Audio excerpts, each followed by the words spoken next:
Ok.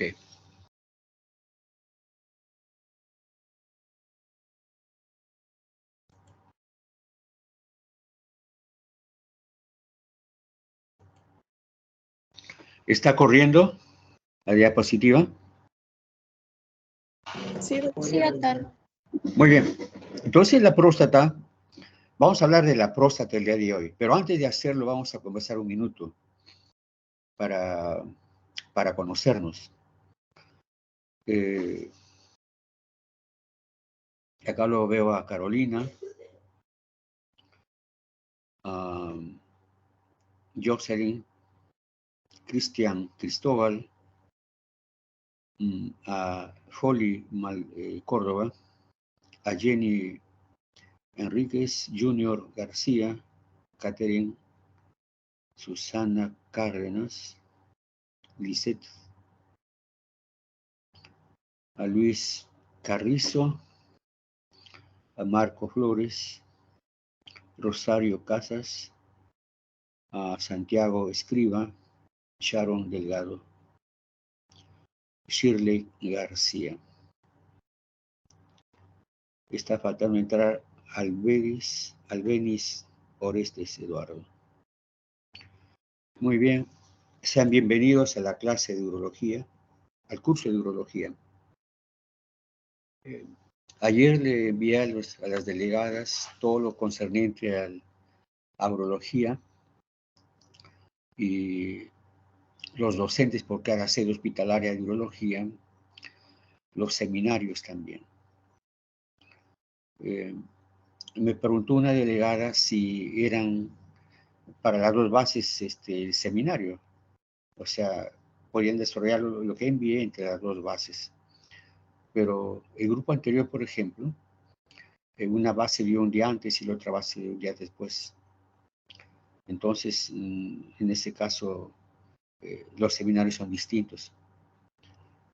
De modo que esta vez también vamos a hacer lo mismo. Siempre se presentan dificultades por las cuales los delegados, los alumnos escogen un día que no coincide con la otra base. Entonces ya le envié los seminarios al sexto año y haré lo mismo con el quinto año. De modo que de esta forma pueden escoger sus días que les convenga para el examen final del curso. El examen corresponde a 20 preguntas. 10 preguntas de las teorías de los docentes y 10 preguntas salen de los seminarios que ustedes hacen. De esa forma damos una oportunidad más para que el alumno pueda sacar mejor nota. Porque los seminarios lo hace, lo estudia, lo lee, lo conoce, de modo que tiene más oportunidad de tener una buena nota. Además que con los seminarios estamos nosotros llenando la currícula y los seminarios también abarcan temas de consulta frecuente en los consultorios. Entonces es algo que deben aprender más que cualquier otro tema porque van a ver siempre en la consulta médica, ya sean médicos generales o urólogos, siempre van a estar con esos temas de los seminarios. El examen se desarrolla en 30 minutos y escúchenme lo que les digo, el primer contacto que tengo con ustedes, lo voy a decir. El examen dura 30 minutos y con 30 minutos muchos alumnos quedaban sin enviar el examen al sistema y cuando lo hacía el sistema no lo aceptaba. No lo aceptaba porque lo enviaban en el minuto 29, minuto 30. Y en esa situación, mientras carga, toda esa cosa, pasa minutos y no lo recibe el sistema. Y quedan como si no hubieran dado el examen. ¿Qué hacer con ellos? Tienen que acoplarse al grupo siguiente para dar examen. Y eso es más difícil, porque ya están llevando otro curso, tienen que estudiar otros seminarios, y se hace más difícil tener una buena nota. Entonces, para evitar esa situación, yo estoy dando 5 minutos más para que puedan enviar el examen. 30 para el examen y 5 para que envíen. El examen dura entonces 35 minutos. Así está programado en el Teams. 35 minutos para eso. 5 para ser enviado, que no haya pretextos, que muy tarde, no lo aceptó. Y 30 exclusivamente para desarrollar el examen. Eso trae contratiempos. Un minutito. Hola, Josué, ¿qué tal? ¿Cómo estás? Hoy te pasé lo que me mandó la SUNAT, una cobranza coactiva.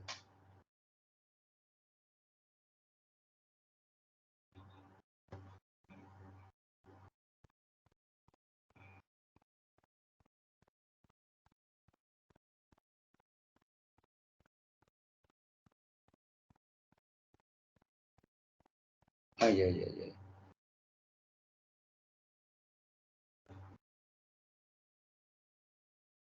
Ya. Vale.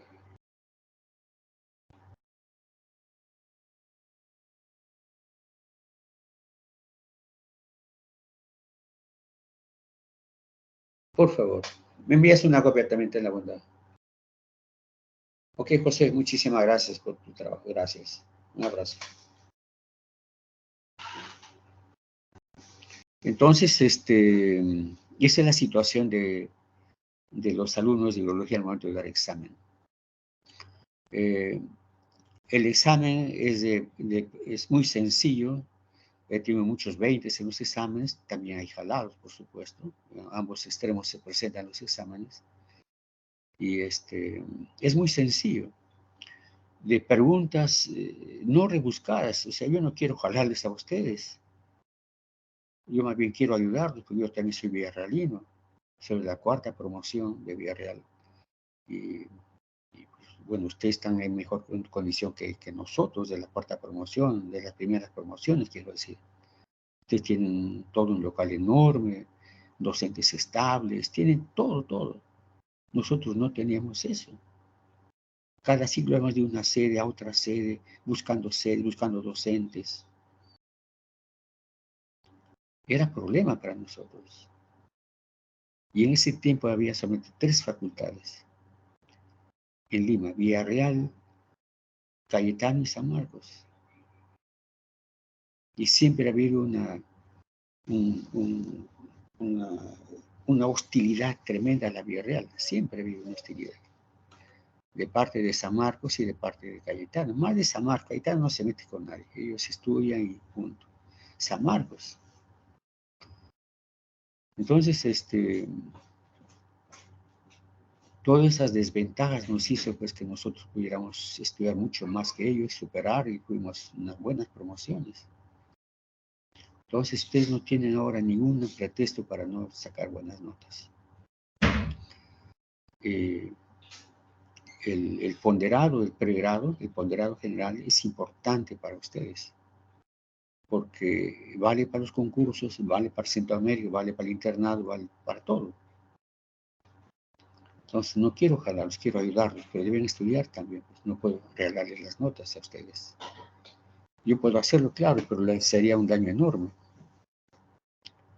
Entonces, y así es como sentimos que le vamos a enseñar a los chicos de Villarreal, y así como nosotros los docentes nos entregamos en la docencia exclusiva para Villarreal. He tenido compañeros de Villarreal que nunca quisieron enseñar en la Villarreal, porque mayormente son ad honorem. Los tutores de internado del Centroamérica son ad honorem en todos los hospitales. Y viene Pilar San Juan, viene la Ricardo Palma, viene un montón, pues, paga un montón de dinero. Entonces, esa es la situación. Si hubiera alguna pregunta sobre esto, lo que he conversado, Sharon, Lisette. No, doctor. Y Lisette.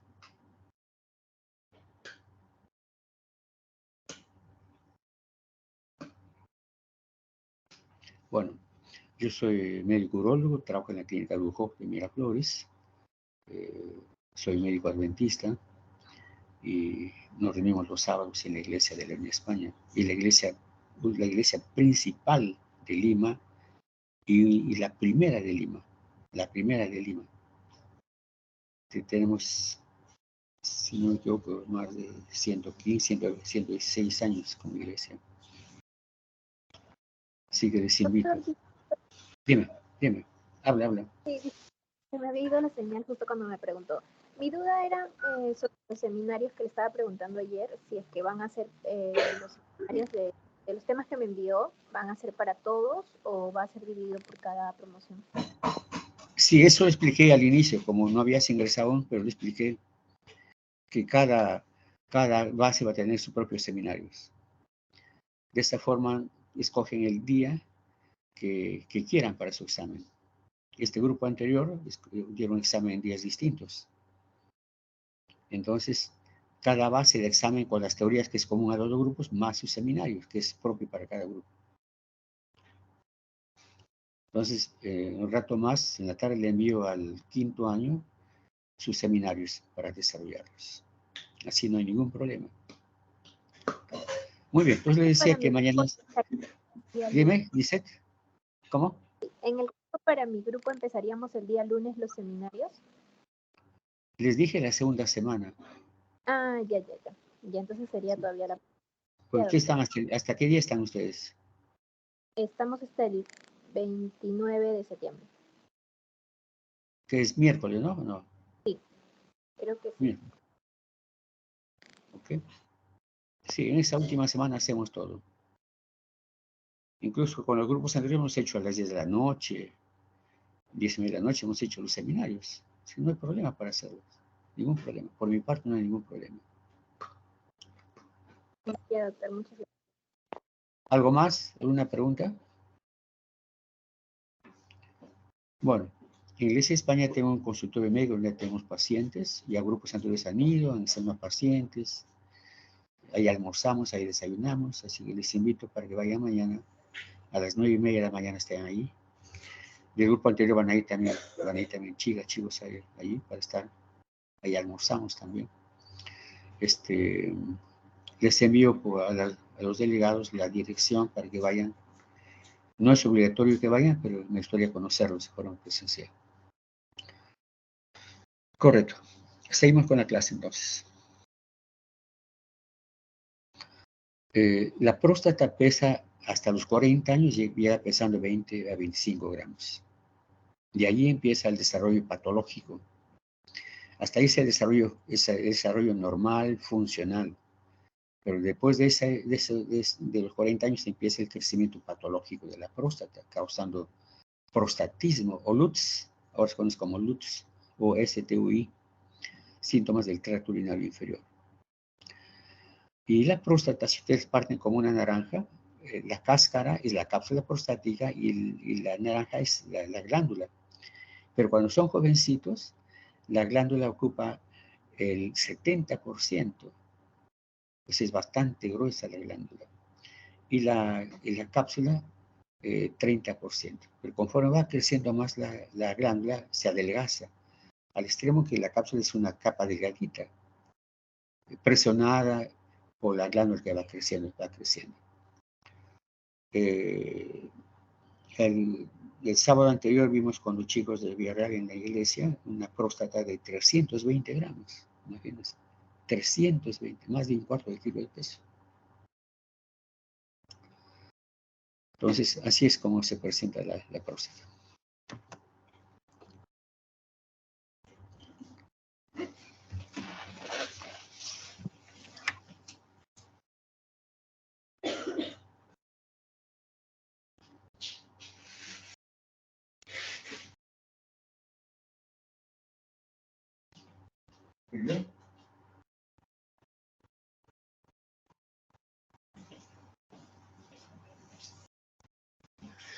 Muy bien. Entonces, a partir de los 40 años ya, les dije, empieza el problema prostático patológico y por supuesto habrá pues, clínica o no de próstata a partir de los 40 años de edad. A los hombres mayores de 60 años ya hay una próstata clínica, hay clínica de próstata, hay una próstata sintomática. Y más de 80%, casi el 90% ya tienen clínica severa, entre moderada severa, de próstata desarrollada, obstructiva. Y se aprecia que más de 50 años de edad, en algún momento va a desarrollar una próstata patológica obstructiva y va a requerir cirugía. ¿Y cómo es eso? Ahora se conoce el término de evolución, a ver, sí, evolución clínica de la próstata. ¿Qué significa eso? Se conoce signos de evolución clínica de la próstata. ¿Cómo es eso? Por ejemplo, yo lo veo a Santiago, que tiene ahorita, pongamos que tenga 40 años a Santiago. Y su próstata, hacemos el chequeo y tenemos el dato del PSA, tenemos el dato del peso prostático, y el orina residual, de la glucometría, todo eso tenemos. Y yo sé que su próstata es grande, su flujometría es baja, no, todo indica que tiene un problema clínico. Entonces, significa que Santiago en poquísimo tiempo va a hacer retención de orina y va a requerir cirugía, por los datos que yo tengo al inicio del paciente. Entonces, como urólogo, debo yo alargar el periodo en el que no tenga cirugía, que se opere a partir de los 70 años. Debo yo ir con tratamiento y chequeos, y alargar la época que no se opere, que esté orinando más o menos bien. Y cuando ya a los 70 años ya puede operarse. ¿Qué sucede si lo opero a los 50 años? Que lo opere, por ejemplo, por cirugía abierta. A los 65 años, otra vez problemas de próstata. 70 años, problemas de próstata y requieren cirugía. Si lo hago por extensión transuretral, con láser, con cualquier otra energía, si lo opero a los 60 o 50 años, a los 60 va a requerir otra vez cirugía. Entonces, cuando uno opera la próstata, no saca la próstata. Sacamos solamente la glándula que crece, que tapa, que obstruye. Queda la cápsula prostática y de ella puede volver a crecer la próstata. Entonces, ¿cuáles son los parámetros de evolución clínica? Que me dicen que el paciente va a ser pronto retención de orina y va a ser operado. Uno, la próstata más de 30 o más gramos. Dos, el PSA de 1.5. El IPS, escala de IPS, 12. La glucometría, 12 mililitros por segundo. Cuando tengan esos datos, seguramente que va a requerir pronto cirugía. Entonces, hay que evitar que eso ocurra prontamente. A eso se refiere la evolución clínica prostática. Bueno, en cuanto a la etiología de la próstata, no hay una causa conocida, simplemente tenemos teorías y teorías. Sí, pues si no, ningún varón tendría la próstata crecida si conociéramos la causa. Simplemente esbozamos teorías, no van por los problemas hormonales, problemas genéticos, problemas ambientales, y aún hay próstatas grandes. Aún hay varones que se operan de próstata. Entonces, pensar que los andrógenos era la causa directa, pero simplemente es un rol permisivo. Se permite que por el desbalance hormonal con los estrógenos haya una inhibición de la apoptosis y un aumento celular. Eso se llama hiperplasia, aumento de células.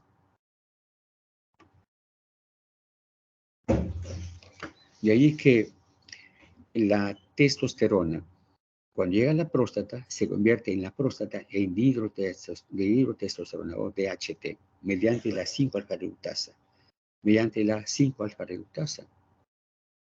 No hay en otro sitio donde se convierta haya 5-DHT, simplemente en la próstata. Y la DHT es el metabolito activo de la testosterona más potente que la misma testosterona total. Es 10 veces más poderosa la DHT. ¿Por qué? Porque demora más tiempo en desligarse de sus receptores que tiene la próstata. Esta testosterona, escúchenme, hasta la sexta semana, el feto es femenino, sea XX o XY, me refiero en su conformación morfológica del cuerpo. Tiene cuerpo femenino, un feto. sea XX o XY. Entonces, a la 7ª semana, si el producto es XY, viene un torrente hormonal tremendo de testosterona. A partir de la 7ª semana de gestación. ¿Para qué? Para masculinizar el cerebro. Masculinizar el cerebro. Una vez que está masculinizado, entonces el cerebro comienza a dirigir la construcción de un cuerpo masculino. Y esto se consolida en la pubertad, donde hay otro torrente de hormonas de testosterona. ¿Para qué? Para consolidar los caracteres sexuales secundarios del varón. Si es mujer, bueno, sigue como mujer, pues, hasta que nazca, ¿no? Ahí no hay problema. Entonces, se estima que haya un bajo nivel de testosterona en la masculinización cerebral, o sea una hormona de mala calidad. Hay gran cantidad de hormona, pero de mala calidad. Entonces, en ambos casos, con el déficit de hormona o mala calidad de hormona, en la 7ª semana de gestación, sale un cuerpo masculino, pero con alma femenina. ¿Por qué razón? Porque hubo poca hormona de testosterona para masculinizar un cerebro.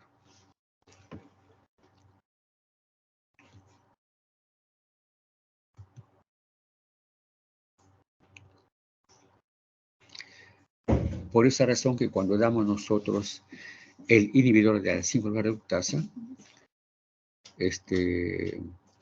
la DHT se reduce totalmente, pero se incrementa y se reduce el volumen de la próstata.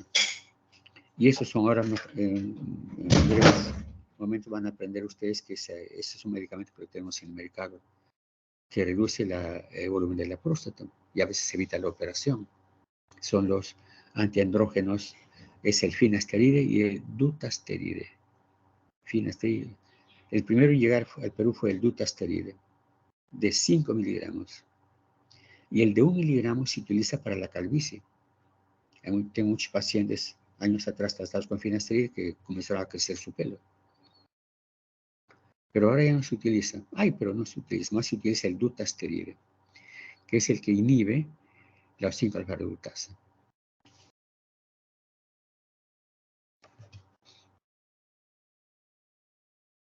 La edad. Bueno, la edad no se puede modificar, pues uno sigue teniendo la edad cronológica que uno tiene, no se puede modificar. Pueden hacerse cirugías y más cirugías y más cirugías. Y lo que nos delata la edad es los ojos y las manos. Más en los cirujanos. Más en los cirujanos. Nosotros nos lavamos las manos todos los días con escobillas y jabón. Entonces eso envejece a la piel rápidamente. Miren las manos de los cirujanos, toda la piel vieja, arrugada. Pero aún, si no fuera un cirujano, la mano también delata la edad del paciente, aunque se haga un montón de cirugías. Entonces, se dice que a más edad, más próstata crecida. En cierto modo es cierto, pero también hay un aspecto genético. Tengo pacientes que tienen 90 años y no han sido operados de próstata. Y pacientes de 50 años que quieren que le opere la próstata, porque es obstructivo. Entonces, no, hay un aspecto genético de por medio. En eso están involucrados los orientales, donde la próstata tiene poco desarrollo. En ello es más problema gástrico, cáncer gástrico más que un problema prostático, genética, ambiental.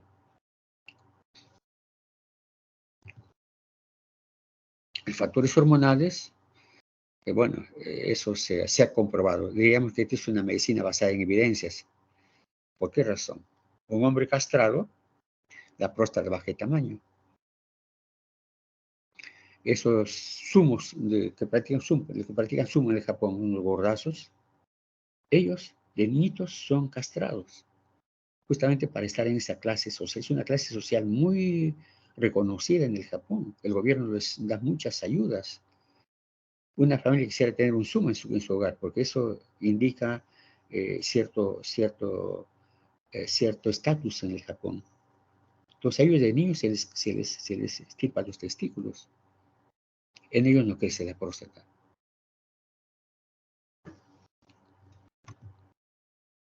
Factores humorales son estudios de laboratorio de investigación. Yo no puedo ir a Coyique y decir, a ver, doctor Ramos, quiero que me analice el factor de crecimiento de fibroblastos o el factor de transformante beta. Hágame una orden para que vaya al laboratorio. No hay eso. Es en laboratorios de investigación, tratando de buscar la etiología y la fisiopatología de la próstata, pero existen eso. También tenemos como no modificables los receptores alfa-adrenérgicos en las vías urinarias inferiores. Receptores alfa-adrenérgicos en las vías urinarias inferiores, sobre todo en el cuello vesical, en la próstata, en el trígono vesical y en la pared vesical. En la pared vesical tenemos los beta receptores, beta, encargados de la relajación. En el trígono, en el cuello, en el esfínter interno o liso, en la cápsula prostática, en la glándula prostática tenemos los receptores alfa. Y los alfa, hay uroselectivos y no uroselectivos. Los no uroselectivos, cuando uno toma esta pastilla, puede tener hipotensión ortostática. En cambio, los uroselectivos no afectan en nada. ¿Cuáles son los uroselectivos? La tamsulosina, la alfusosina, la silodosina, la última que llegó al Perú, silodosina. Actúan solamente a nivel del tracto urinario inferior, sin afectar el sistema cardiovascular. Por lo tanto, uno por sin hipotensión ortostática lo puede tomar de día.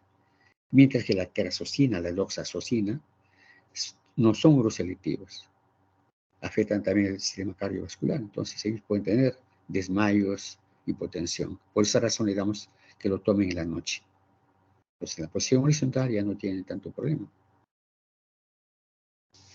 Y los alfa receptores están encargados del llenado vesical, porque ellos tapan el esfínter, ocluyen el esfínter.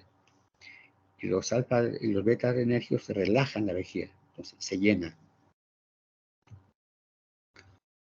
Y la fisiopatología del HPV empieza en el hipotálamo, con los factores liberadores de la LH y la FSH. Va a la adenohipófisis, de ahí sale la testosterona, va a los órganos blancos y produce el crecimiento prostático. Igualmente, de las glándulas suprarrenales viene la dihidroepiandrosterona, que al llegar a la próstata se llega como testosterona y produce el crecimiento prostático.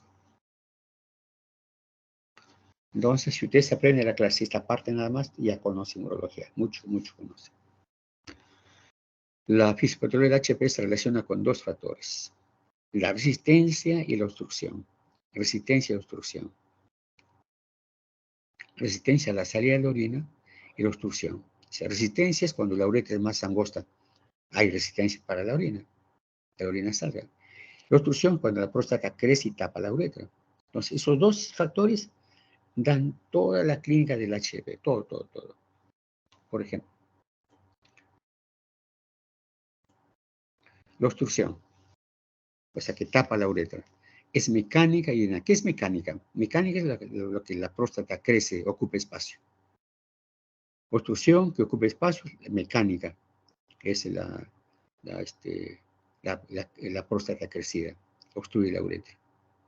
Y la dinámica es cuando los alfa receptores de la cápsula prostática son estimulados. Mayormente están estimulados. Mayormente son estimulados. O sea, su basal es estar estimulados. De los alfa receptores en la próstata. Su basal estar estimulados.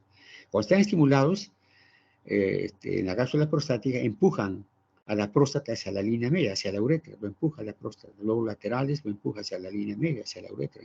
Entonces obstruye. Cuando damos relajantes de estos alfa receptores, entonces la cápsula se relaja y la próstata se va sobre los costados y la uretra es más amplia.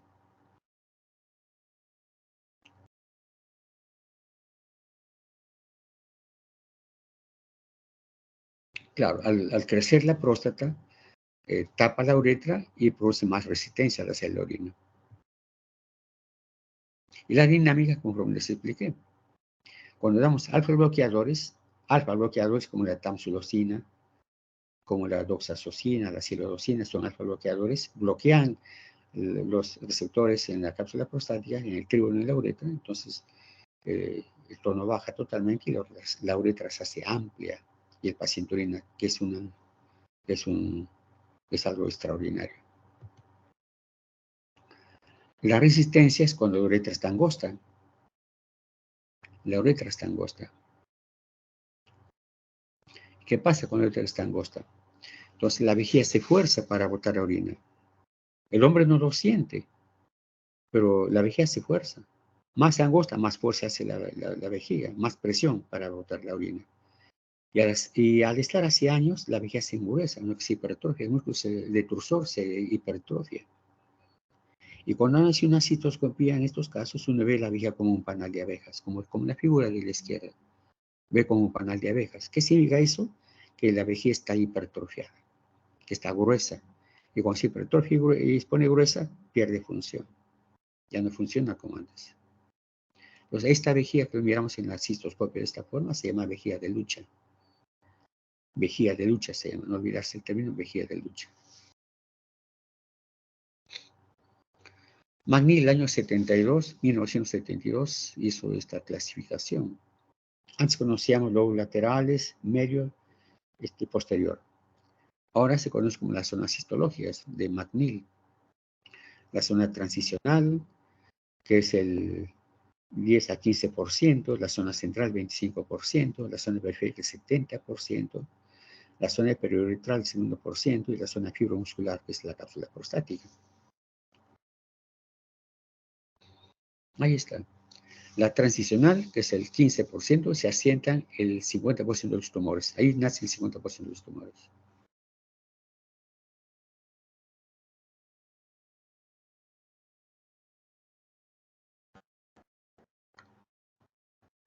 En la zona transicional, que es el 25%, el 10% de tumores. En la zona periférica, que es el 70% de la glándula, también va el 70% de los tumores en la periférica. Por eso que podemos tocar la próstata. La zona periférica es la que da la recto. Uno lo toca y uno puede encontrar un tumor cuando toca una zona pétrea. Y la zona periuretral, la que rodea la uretra, pues cuando esta crece, hay que operarlo, aunque sea jovencito, porque tapa la uretra.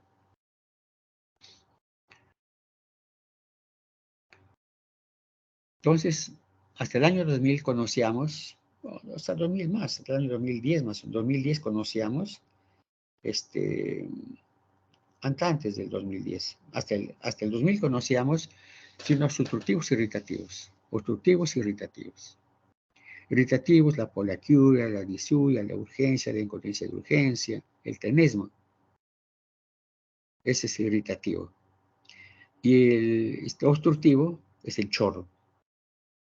Calidad del chorro urinario. Chorro fino, delgado, puja para orinar, goteo al terminar la orina, sensación de que todavía queda orinar el tiempo de orinar, retención parcial de orina, retención total de orina que requiere sonda. Todo eso es. La orina demora en salir, todo es obstructivo. Entonces, a partir del 2000 se puso al obstructivo estático y al irritativo dinámico. Estático porque la próstata crece lentamente en forma imperceptible, estático.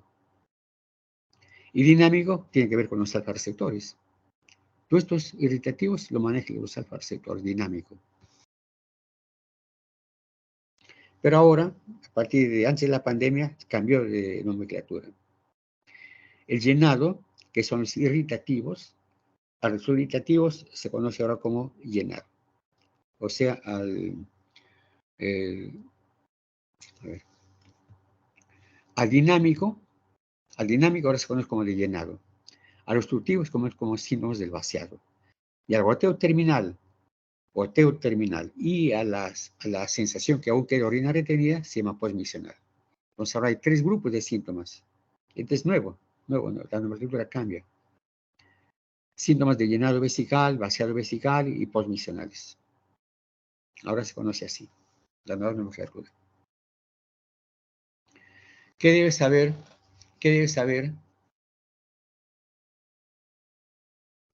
un paciente? Sharon. Hola, Sharon. Lisette. Sí, doctor. Me dan 10 minutos en receso, tengo un asunto que ahorita que atender. 10 minutitos y vuelvo, por favor. Mientras ustedes toman algún jugo. 10 minutitos, ¿sí? Sí, doctor, está bien.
Bueno, seguimos.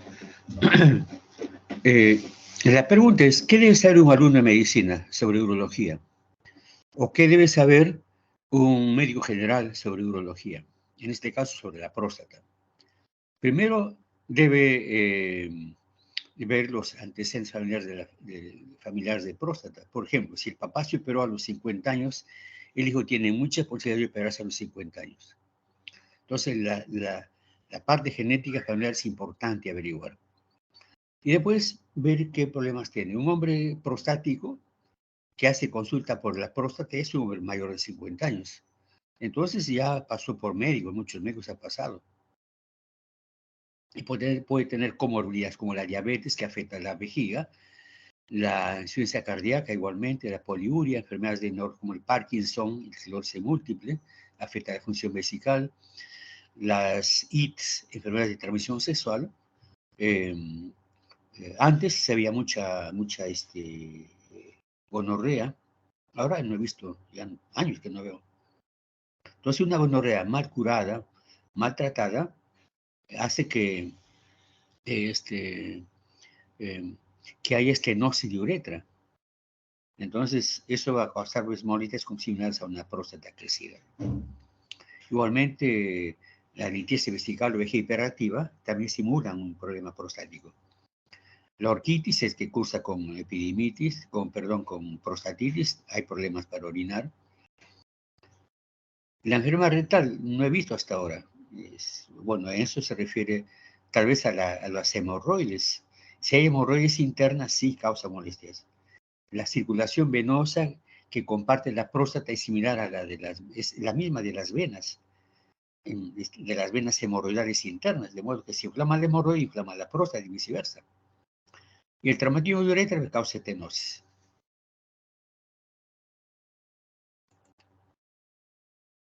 También es importante conocer cuál es su tratamiento actual. Diuréticos aumentan la frecuencia misional por poliuria. Los antagonistas del calcio disminuyen la contracción vesical por una energía hipoactiva, por lo tanto un chorro delgado, fino y bastante orina residual.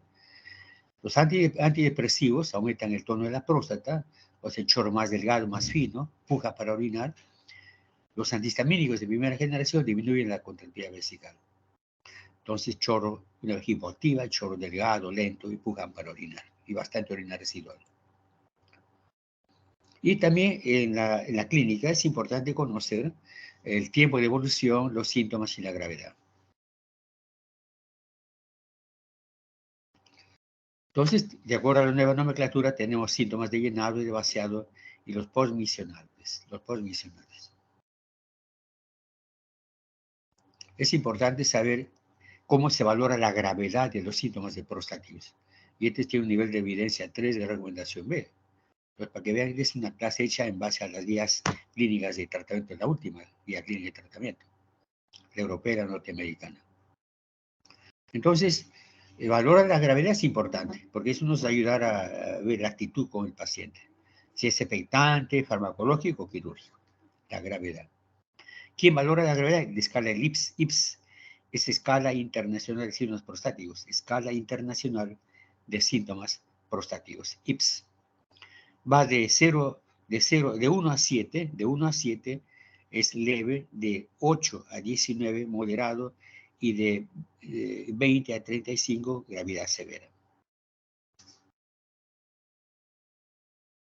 Y ahora van a ver esta hojita, es una hojita que lo debe llenar el paciente en la sala de espera, mientras el médico lo llame, lo va llenando, es un lenguaje bien fácil de entender, el paciente pone su puntaje y ahí tenemos ya nosotros un IPS muy cercano a la realidad. El IPS no reemplaza a la historia clínica, pero ayuda bastante. Después viene el examen general del paciente, el examen del paciente prostático. Ahí no voy a poner a saber la mucosa oral, la conjuntiva, si escucha bien o no, no, es un examen dirigido a la vía urinaria. Entonces busco edema en miembros inferiores, edema escrotal, puño de percusión tumor bilateral, renos ureterales, ¿no? Tacto rectal, todo lo que se refiere a examen urológico dirigido. El tacto rectal me va a informar cómo está la próstata. A ver, Santiago escriba, ¿me escuchas? Hola, Santiago.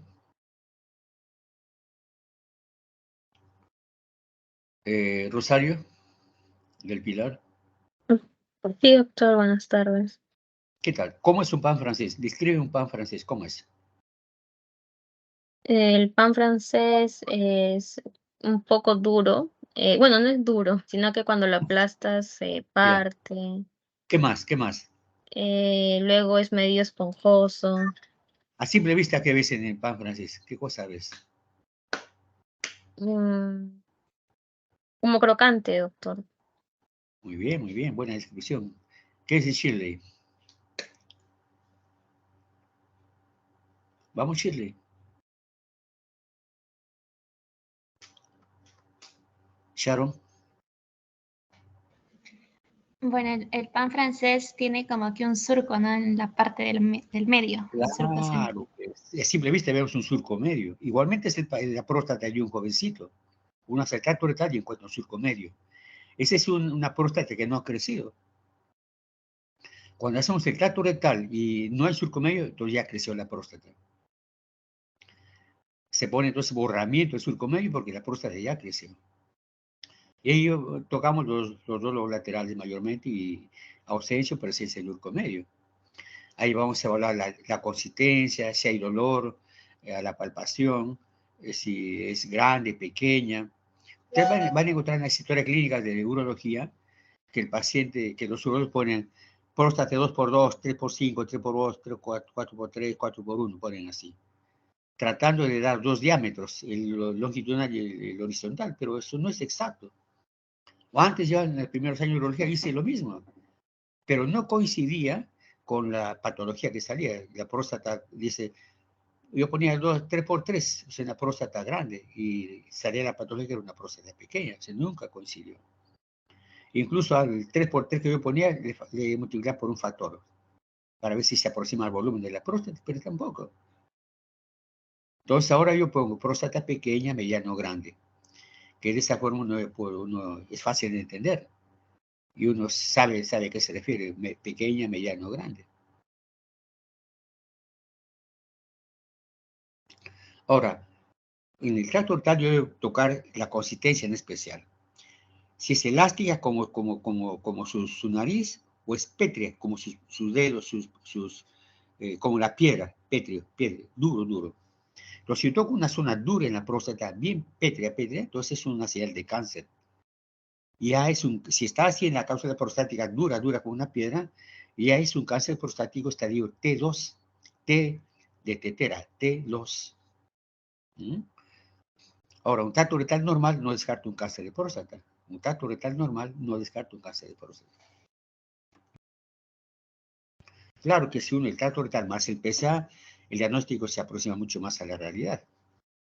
Y ahí yo puedo diferenciar si es una prostatitis o un cáncer de próstata o un HPV. Entonces, tacto retal, pregunta examen, más PSA, discrimino si es prostatitis, si es HPV o es cáncer. También debo pedir en la primera consulta de un paciente prostático el examen de orina completa, el cultivo de orina, glucosa y creatinina más el PSA total. La creatinina, sí, porque estos pacientes prostáticos desarrollan enfermedad renal crónica, insuficiencia renal, producto de la próstata. La glucosa, si es un diabético, la vejiga va a estar alterada, y si no pregunto eso, voy a pensar que es de la próstata, y en realidad era de la vejiga que está alterada por la diabetes. Y el cultivo, sí, todo paciente prostático ya puede ser infección urinaria, entonces es importante más el PSA. Miren la figura de una, cómo es la evolución clínica de la próstata. La 1, signos de lucha, conforme les expliqué. En la 2 ya retención parcial y en la 3 ya retención total. En la retención total ya hay el meato ureteral ya se dilata, ya hay retrodilatación, hay una retronefrosis, problemas renales y funcionamiento renal anormal. Y ahí se ve también de forma completa, en forma de un dibujo, cómo es que son estas patologías. Fase 1, fase 2, fase 3. Esa era antes, ahora ya no se tiene esa clasificación. Pero le he puesto a que vean cómo se trataba Miren, en la figura central se ve el lóbulo medio que crece hacia la vejiga. Eso causa insuficiencia renal. De modo que siempre en la ecografía pedimos medir el IPP. ¿Qué cosa es el IPP? Índice de protrusión prostática. IPP, índice de protrusión prostática. Lo normal es, los diámetros, las medidas van de 0 a 5, grado 1, de 5 a 10 milímetros, grado 2, y más de 10 milímetros, grado 3. El IPP. IPP grado 1, grado 2 y grado 3. Cuando tenga grado 3, entonces es un paciente que en poquísimo tiempo va a ser insuficiencia renal. Necesita operación. De modo que el IPP se convierte en un predictivo, factor predictivo de insuficiencia renal en un paciente prostático. Miren una urografía de antes. En la parte baja se ve la próstata y cómo ha producido una retrodilatación del uréter hacia la pelvis renal, en bilateral. Bilateral. Son uréteres anchos, elongados, tortuosos. ¿Sí? Y esto produce creatinina alta, insuficiencia renal. Le ponemos una sonda y la creatinina de 6 comienza a bajar, bajar, bajar. Esto lo conocíamos antes como UPO, uropatía prostática obstructiva. UPO, uropatía prostática obstructiva, indica ya insuficiencia renal. Ahora se conoce como enfermedad renal crónica secundaria al HDP.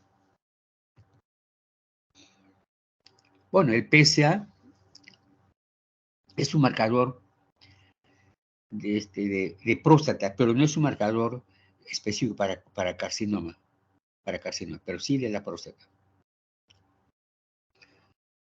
Ahora, un PSA más de lo normal ahora es hasta 4.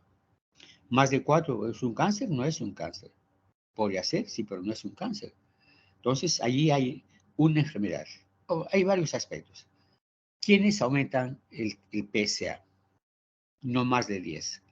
La prostatitis crónica en primer lugar, la masturbación, las relaciones sexuales, el alcohol, una borrachera, estar mucho tiempo sentado, la retención de orina, el poner una sonda, el hacer una citoscopía, hacer el tracto rectal, eleva el PSA. De modo que no toda elevación indica cáncer de próstata. Entonces, si es un PSA de 7, 8, lo trato como una prostatitis. Prostatitis. Le damos un tratamiento y al mes se hace otro control del PSA total libre. Ahí viene normal el PSA. Entonces, el PSA al inicio empezó de 0 a 4, pero no era muy específico, había muchos problemas. Entonces, hicimos la densidad del PSA, calculamos la densidad del PSA. Más de 0,15, HP, menos 0,15, cáncer de próstata, pero tampoco ayudaba. Entonces fuimos por la velocidad del PSA, velocidad. Y se decía que un incremento del PSA mayor de 0,75 por año era ya un cáncer de próstata, pero tampoco ayudaba. Entonces se hizo el PSA ajustado a la edad, como en este caso. Decimos que del PSA de 40 a 49, 2.5. De 50 a 59, 3.5. Y así vamos aumentando 1 punto, hasta llegar a 6.5. Pero tampoco ayudaba. Entonces ahora sí te ha utilizado el PSA total y PSA libre, para ser lo más específico. El total me dice si hay cáncer en el momento, y el libre me habla de probabilidad de cáncer a futuro. Pero tampoco ayuda mucho. Pues ahora sí ya está por salir al empleo clínico del PSA-ZT. PSA-ZT. ¿Qué significa PSA-ZT? El PSA de la zona transicional. Se trata de que de esa forma se haga mucho más específico el análisis para diagnosticar cáncer de próstata.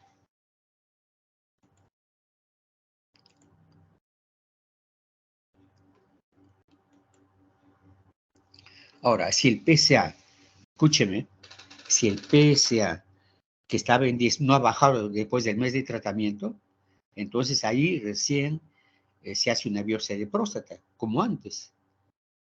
Y eran biopsias totalmente negativas, eran biopsias que se hacían en vano. Entonces ahora tenemos una herramienta para eso, para evitar la biopsia. Se llama resonancia magnética multiparamétrica de próstata. Resonancia magnética multiparamétrica de próstata, así se llama. Esta resonancia me informa riesgos de cáncer de próstata. PIRAS 1 muy alto, muy bajo riesgo de cáncer de próstata, muy bajo riesgo de cáncer de próstata. PIRAL 2, bajo riesgo de cáncer. PIRAL 3, intermedio. PIRAL 4, alto riesgo de cáncer de próstata. Y PIRAL 5, muy alto riesgo de cáncer de próstata. ¿Cuándo se hace biopsia? Desde el 3 hasta el 5. Antes del 1 y el 2 no se hace biopsia. Así tenga el PSA alto. Esta es una resonancia magnética. Miren, es que pasa una chalina, es el piso pélvico. Y por encima ve un círculo casi triangular, que es el ano. Y por encima está la próstata. En la parte entre las 3 horas y 9 horas del reloj de esa próstata se ve todo negro. Una zona hipoicoica. Es un cáncer de próstata. Miren, esa banda, una banda gris, es el suelo pélvico. Por encima vemos el ano.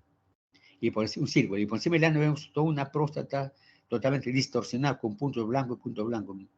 Redondito blanco, que es la grasa perirenal periprostática tomada por la próstata, por el cáncer, perdón. Es un cáncer totalmente de próstata. Igualmente acá, abajo está el ano y encima está la próstata. Y arriba hay una zona hipoicoica, cáncer de próstata. Y ahí está cómo se informa la resonancia magnética. PIRAS 1 muy bajo, PIRAS 2 bajo, PIRAS 3 intermedio, PIRAS 4 alto y PIRAS 5 muy alto. ¿Cuál se hace biopsia? Del 3 al 5. Miren cómo se hace una biopsia de próstata. Se está poniendo los campos.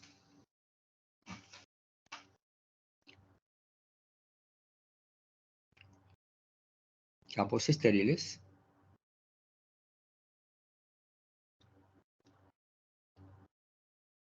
Ahí hay 8 frascos para 8 muestras de la próstata. Dice la aguja de biopsia, que es una pistola realmente.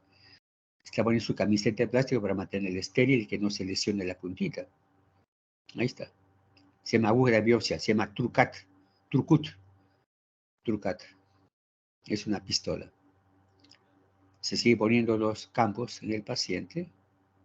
Debe ser todo estéril, totalmente estéril. Se está lavando. Esta no es la forma de lavar. Para eso hay internos, residentes que laven antes de ponerlo la ropa estéril, debe lavarlo al paciente, el interno, el residente. Pero no el cirujano que está por hacer la vista, recién lo está lavando. Y con pinzas, así no se lava bien. Hay que agarrarlo con la mano. Todo con la mano hay que agarrar. Ahí tiene una jeringa, ¿ves? Está lleno de silocaína la jeringa, sin aguja, y lo pone en el recto. Silocaína jalea. Y esa jalea anestesia recto, la mucosa rectal. Ahí está haciendo el tracto rectal el paciente, el doctor, el paciente, que ya está lubricado con la jalea del recto, para ver las zonas que están alteradas de la próstata. Y comienza a poner la aguja. Primero lo baja, el gatillo lo baja. Cuando está abajo ya pone la punta en la yema, en el pulpejo, y de esa forma pasa al recto. Si no, no puede pasar la aguja.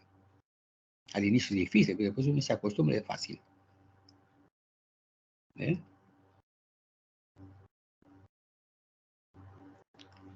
Una vez que pasa el dedo con la aguja, el dedo lo pone a la aguja en la zona que está pétrea o sospechosa, ahí lo pone a la aguja, saca el dedo y dispara. Ahí lo orienta bien la aguja, bien lo orienta. Y dispara. Una vez que dispara, saca la aguja ya con el cilindro. Cada muestra se llama un cilindro. Y lo pone en el frasquito correspondiente. Así se hace la biopsia de próstata. Pero esta es una biopsia a ciegas. Ahora ya no se hace así. Ahora se hace dirigida con ecografía. Se pide entonces biopsia de próstata ecodirigida. Así ya no se hace.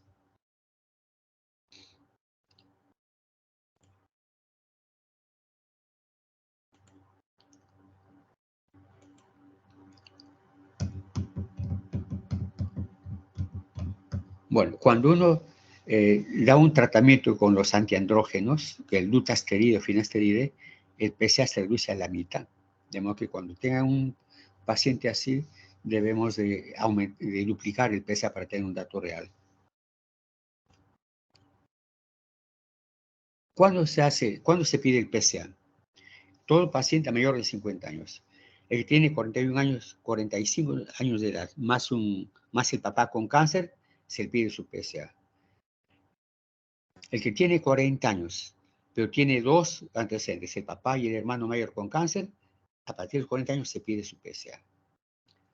Y se dice que a todos los morenos mayores de 45 años su PSA, todos los morenos. Pero esa es la parte académica, pues. Yo esa parte académica no lo obedezco. Yo pido PSA a todos los que tienen mayor de 40 años. A todos, a partir de 40 años pido su PSA. Una cosa es la parte académica y otra es la parte práctica de la medicina. Yo atendía a un colega mío del hospital, ginecólogo, cuando tenía 48 años él. Y estoy urinando sangre, lo vi a la clínica, ya no tiene un cáncer de próstata, que invadía la vejiga, por eso estaba sangrando, porque había tomado la vejiga y sangraba. A que al INEN se fue, lo operaron, estuvo bien, y murió a los 52 años, duró 4 años. Cuanto más joven, más letal el cáncer, más letal. Paciente de 80 años, 90 años, ya, ¿para qué? No le hace nada el cáncer. Entonces yo pido, si este paciente, este médico que tuve 48 con cáncer, ¿a qué edad apareció el cáncer? 40 años, 35 años, para hecho metástasis hasta la vejiga. Pero yo pido a partir de los 40 años un PSA. Ahí está el IPS que valora la gravedad. Esta es la hojita que llenan. El IPS se pregunta sobre el vaciado, todo referido al mes anterior. Cuántas veces, si tiene sensación de vacío incompleto o no. Así esa pregunta va llenando, cada pregunta va llenando su puntaje.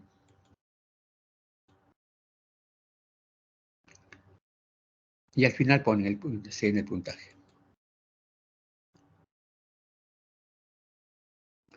Y ahora los ecografistas también asustan a los pacientes porque han puesto grados. Los grados se refieren al tamaño de la próstata, no a que está mal el paciente. Grado 1 de 20 a 30 gramos, ecográficamente. Grado 2 de 30 a 50, grado 3 de 50 a 80 y grado 4 más de 80 gramos. Pero simplemente es el volumen prostático, no es que esté mal el paciente. Ahora, el volumen de orina residual normal en paciente prostático es hasta 25 centímetros cúbicos. Es el valor normal.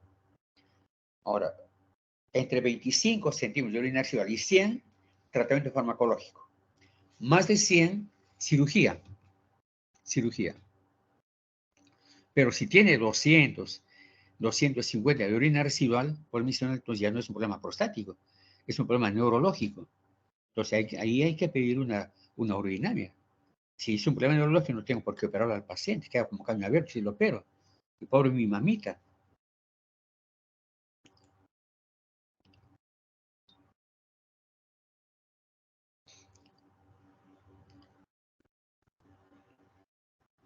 Entonces, cuando tiene bastante orina residual, más de 100, 200, 150, pedir urodinamia, urea, creatinina y depuración de creatinina, porque tiene alto seguramente la creatinina en estos pacientes.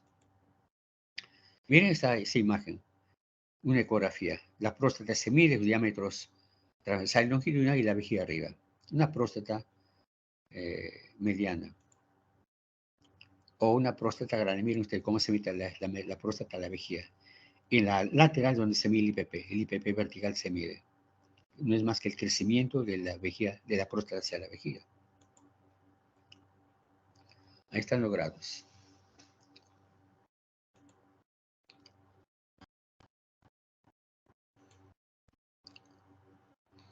¿Cuándo se pide una ecografía urológica? Cuando usted está en el internado, ¿cuándo pide una ecografía urológica? Cuando hay antecedentes de litiasis renal, litiasis vesical, con un paciente con hematuria o microhematuria, retención urinaria, globo vesical, ¿no? Cuando hay antecedentes de traumatismo vertebromedular, o sea, paraplegia, hemiplegia, ¿no? Pacientes con creatinina alta, hay que pedir una ecografía urológica. ¿Y la ecografía transrectal? ¿Cuándo se pide la ecografía transrectal? Mire, tiene un buen nivel de evidencia. 3 y una recomendación B. ¿Cuándo se pide? Cuando en dos situaciones, en cáncer y en prostatitis. Ecografía prostática transrectal. Prostatitis para ver por qué no mejora el paciente. Y en el cáncer para ver si la cápsula de próstata está tomada o no para hacer una cirugía radical de próstata. Si no está tomada, va a la cirugía radical de próstata. Si está tomada, no va.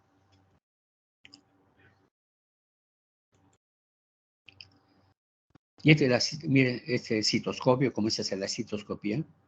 El otro examen es la citoscopía. Es el citoscopio.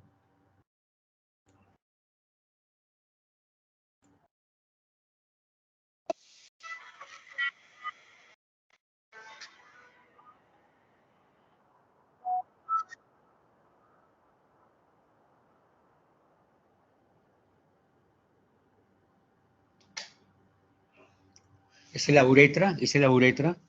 Es el agua que entra para que el vía urinaria se dilate y poder ver nosotros. El agua transmite la luz. Estamos entrando a la uretra. Uretra, uretra. Ahí van a ver como un cerrito, como un sendero montano. Está la próstata ahí.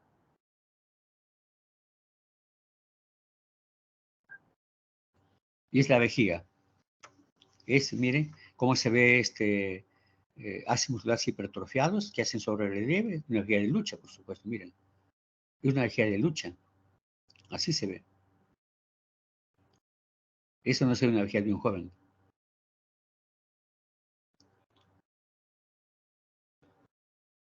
La cistoscopía.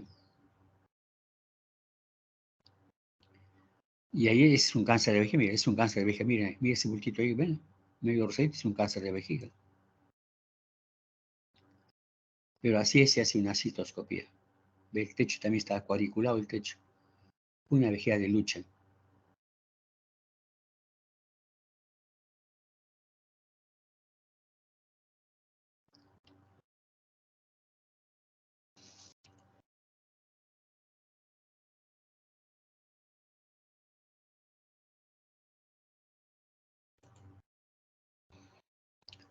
¿Cuáles son los objetivos del tratamiento de la próstata crecida? Disminuir los síntomas, mejorar la calidad de vida del paciente y evitar las complicaciones de la próstata. Pregunta examen. Disminuir los síntomas, mejorar la calidad de vida del paciente y evitar las complicaciones de la próstata, como la retención urinaria. Por ejemplo, miren esto de acá. Esto se sacaría de un libro, una vejiga enorme, enorme, enorme, llena de orina en un varón. Esto sí es mi cosecha, una vejiga enorme, llena de orina. Estos pacientes van a la consulta que la esposa ya se cansó de lavar la ropa de cama. Estos pacientes cursan con enuresis por rebosamiento. En el día controlan los esfínteres, pero en la noche están dormidos, mojan el colchón, mojan las sábanas. Entonces van con la esposa. Otro paciente con una vejiga llena de orina. Y esta es la sonda de Foley que se utiliza, ¿no? Para estos pacientes se utiliza desde la sonda 14 hasta la sonda 16, no más. Miren cómo tiene un globo vesical al final, que cuando la sonda está adentro ya se desinfla el globo vesical para que la sonda se quede retenida. Hay sonda de 2 vías y 3 vías. Donde está la sonda de 3 vías moradito es el conducto por el pase el agua del globo vesical. La central, por ahí sale el agua de la vejiga, la orina de la vejiga. Y la otra vía es para irrigar la vejiga. Y los diámetros de la vejiga están pues Foley 12, 14, 16, 18, 20. French, unidades French. ¿Cuánto mide un French? 1/3 milímetro. Un French mide 1/3 milímetro. Entonces, si 18, esta sonda 18 French, 18 entre 3, 6. 6 milímetros es el diámetro de la sonda, de la luz de la sonda. Ahí está.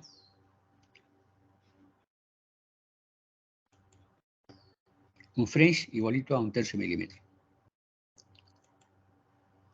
Ahí exponiendo la sonda de este paciente. Miren, casi un lavatorio grande llena de orina. O este paciente, está 1 litro de orina acá, y en la vejiga sí con orina retenida en la vejiga. Entonces había pues, un montón de orina en la vejiga. Estos pacientes cursan con insuficiencia renal, estos pacientes. Miren cómo se pone una sonda, un cateterismo vesical.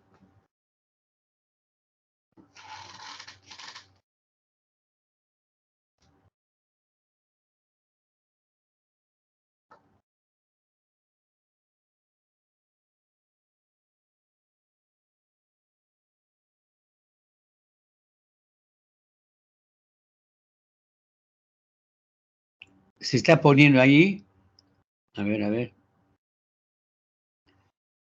Se lava los genitales, así no se lava todos los genitales, no el glande nada más.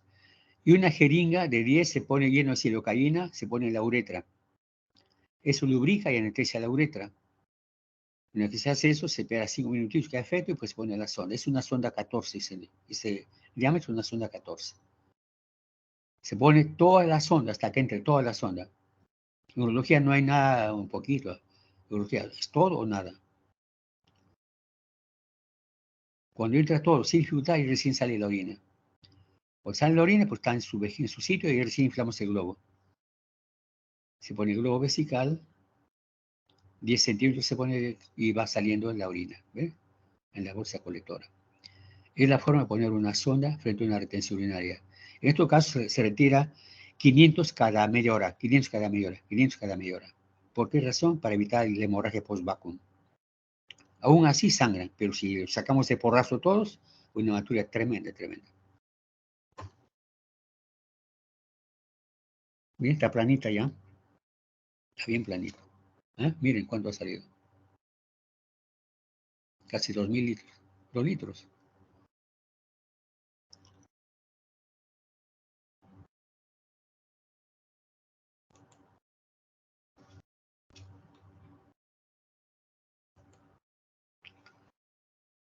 Tratamiento del HP.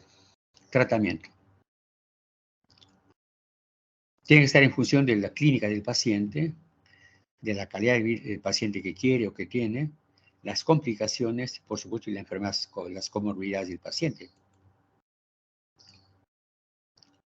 Entonces, acá están los criterios de evolución clínica, los que le manifestan. Próstata de 30 gramos, PSA 1.5, IPS de 12 o fluometría 12. Son criterios que dicen que la próstata va a evolucionar a la cirugía prontamente. 3 opciones de tratamiento para la próstata, 3 opciones. La abstinencia expectante, el tratamiento farmacológico y el tratamiento quirúrgico. Expectantes cuando el IPS es menos de 7. Expectantes cuando el IPS es menos de 7. En este caso, el paciente tiene que firmar un consentimiento informado, porque si se agudiza, nos echa la culpa a nosotros y nos enjuicia. Entonces, como está orinando bien, sin problema, si merece un chequeo, entonces, expectante.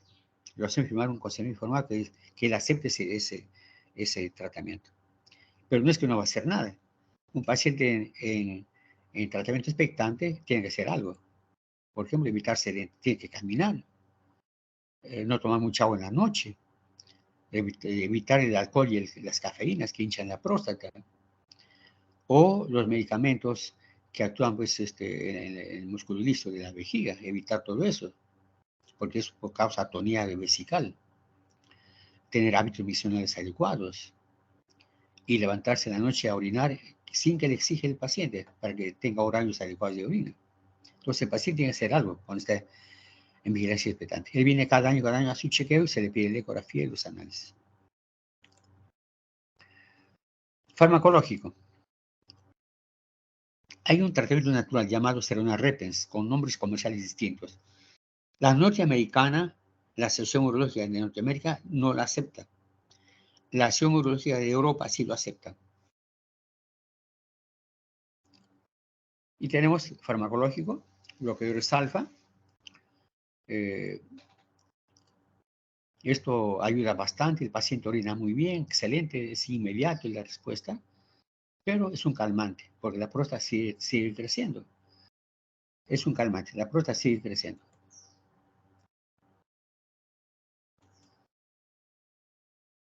Después tenemos los inhibidores de la síndrome de reductasa, el glutasteride, el finasteride. Esto baja el tamaño de la próstata, lo achica el tamaño de la próstata y el paciente mejora. Siempre se da doble, la tamsulosina para que orine el instante mejor y el finasteride para que la próstata sea más pequeña. Van bien, los dos van bien. Tratamiento se llama tratamiento combinado. Entonces, esto es combinado. A ver.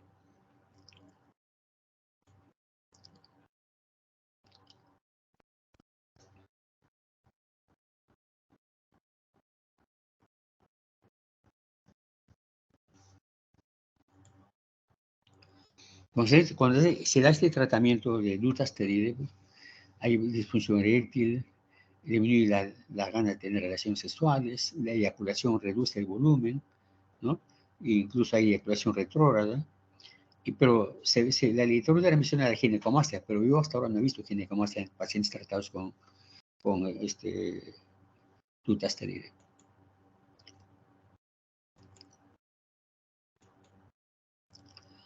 Hay tres tipos de tratamientos combinados. Tres tipos de tratamientos combinados. La próstata que tapa, solamente tapa. Tamsulosin y dutasteride. Dutasteride para que baje volumen y la tamsulosin para que urine mejor. La próstata que tapa más urgencia. O sea que no puede aguantar la gana de orinar, tiene que ir corriendo al baño. Si no llega al baño, sale la orina a gotas. Ese es HP más urgencia. Lo mismo, tamsulosina, dutasteride, más solifenacina, anticolinérgicos. La otra forma de combinado es toda la clínica de HP más difusión eréctil. Ahí damos tamsulosina, dutasteride, más tadalafilo. Y con eso el pene se pone activo, operativo.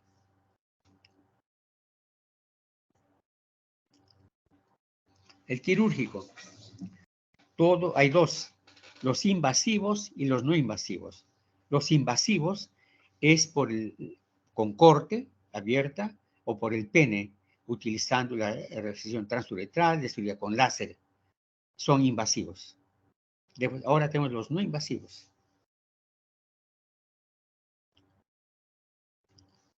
La cirugía abierta, ya sea a través de la vejiga o a través de la cápsula prostática, para próstatas grandes, mayor de 80 gramos. En este caso hay que ser éticos, porque he visto muchos pacientes que lo han operado con 80 gramos y lo han hecho por el pene. Y cuando uno opera por el pene, una resección transuretral, la próstata queda, y buena cantidad, porque no se puede sacar toda la próstata. Si yo trato de sacar toda la próstata por el pene transuretral, puedo causar lesionar el recto y causar fístulas. ¿Quién me salva de esas fístulas? ¿No? Entonces es peligroso. Entonces queda la próstata y vuelve a crecer y el paciente otra vez está con problemas urinarios. Entonces, si tiene 80 gramos, lo opero mejor, lo corto y sale toda la próstata. Esta es, miren, una próstata grande, mediana tal vez. Es una próstata grande, tremenda próstata. Para que vean cómo la próstata se une, luego, bolas por bolas se une la próstata. O sea, es un tumor grande. Esta es una de la zona periuretral, una próstata de la zona periuretral, chiquitita y tapaba la vejiga. Parece un anillo. O una próstata medianita. Ahora hay las cirugías no invasivas, o mínimamente invasivas. Se conoce cirugías mínimamente invasivas para la próstata.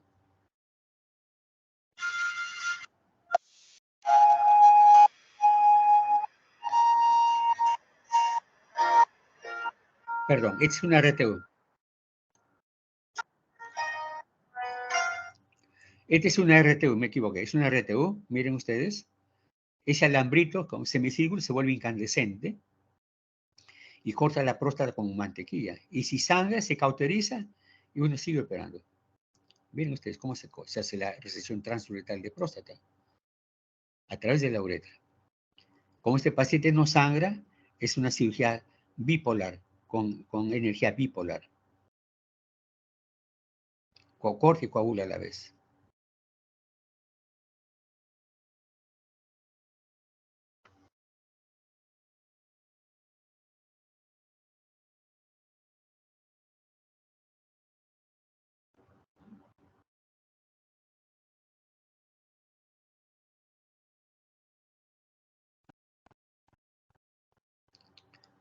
Siempre se tiene como reparo el vero montano. Siempre uno retrocede para ver cómo está el vero. Si yo me vuelvo el vero, el paciente queda incontinente toda su vida. Ahí está el vero. Siempre se ve el vero para ver que no nos pasemos.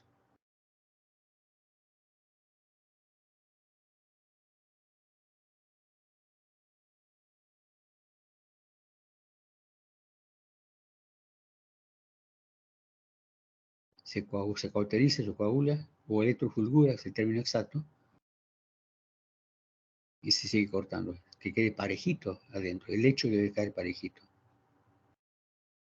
Ahí está el vero. ¿Han visto el vero otra vez? El vero montano es el sitio, es el límite del esfínter interno. Muy bien. Seguimos. Se llama resección transuretal de próstata.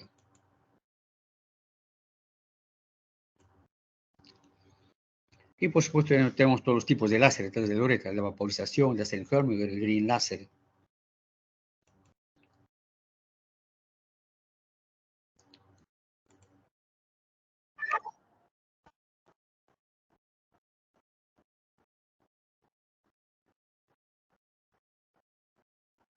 Miren, 120 gramos.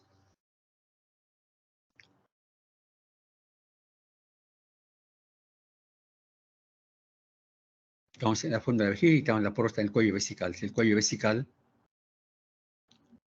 se está metiendo la fibra del láser. Es un láser, miren, que vaporiza, vaporización. Vaporiza la próstata, miren ustedes. ¿Ah? Y es un láser de vaporización.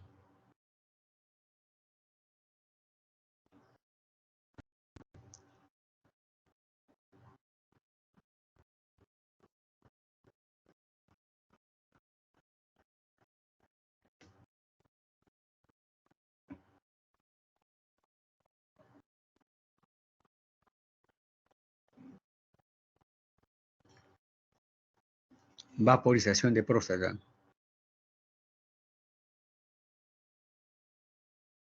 ¿Ah? ¿Cómo queda? Miren, no sangran para nada.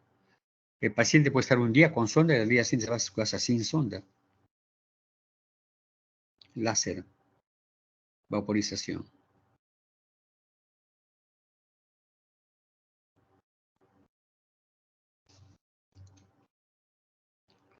Seguimos. Y este es el corte de una cirugía abierta de próstata. Ahora vienen las cirugías mínimamente invasivas, que es esta de acá.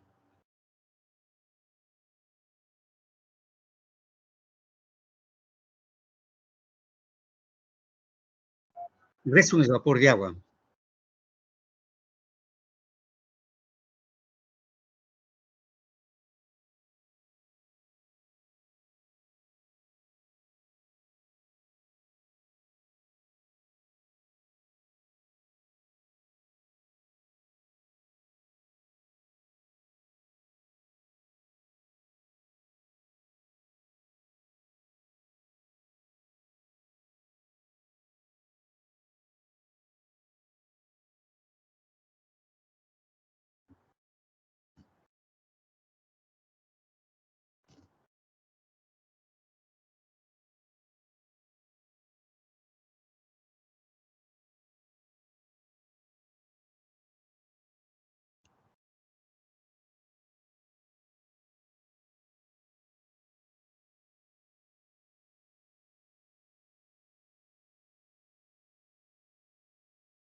Es el resum, vapor de agua.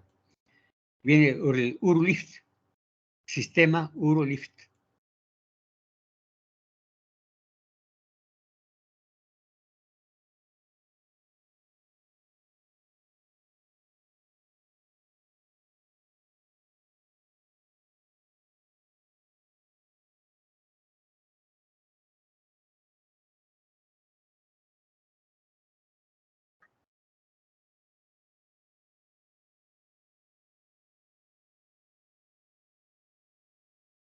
Ahí se pone implantes, miren ustedes, se pone implantes en la próstata.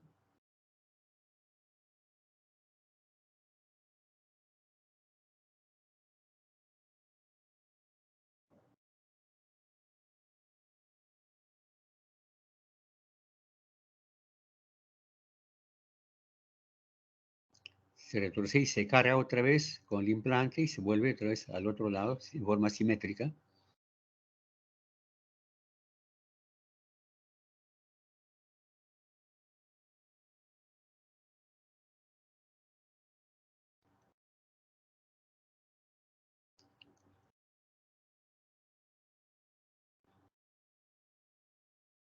Siempre se ponen 2 en cada lado. Miren cómo queda. Eso es antes del implante y después cómo queda. Con estas cirugías no hay problemas sexuales, no hay problema de nada, nada. Van muy bien. Pero la próstata sigue creciendo, por supuesto. Si necesito operar, se opera sin ningún problema. Indicaciones absolutas del tratamiento de la próstata. La absoluta es la infección urinaria. Infección urinaria es la absoluta. Tenemos que operar. La retención urinaria recurrente necesita operación. La hematuria severa necesita operación. Y recurrente necesita operación. Pero la litiasis ya no es una indicación absoluta, es relativa.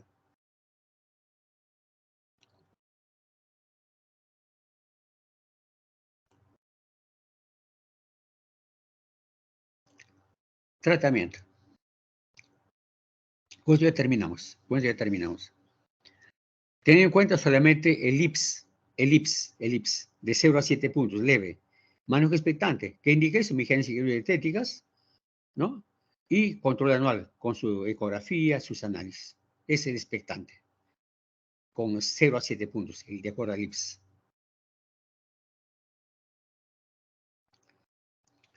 De 8 a 19 puntos, moderado, el acuerdo al IPS, moderado.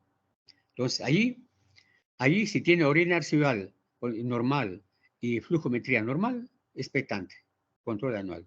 Entonces, tiene la flujometría baja y la orina arterial alta, tratamiento farmacológico. Bloqueadores alfa y los inhibidores de la ciclovaricutasa, más fitoterapia. IPS severo, de 20 a 35 puntos. Acá necesito operación. Entonces, si el paciente quiere operarse, se opera. Si no, tratamiento farmacológico con los bloqueadores alfa. Entonces, igual. Solamente teniendo en cuenta solamente la ecografía y la flujometría. La flujometría menos de 15, vigilancia expectante. La ecografía con menos de 10 centímetros de orina residual, tratamiento farmacológico. La flujometría menos de 10 mililitros por segundo es un paciente tapado, hay que operar. Necesita operación. Y una residual más de 100 también necesita operación. Pero a veces el paciente dice, no, todavía no me quiero operar, entonces damos tratamiento farmacológico. Muy bien, ahí tenemos la clase. ¿Alguna pregunta de ustedes?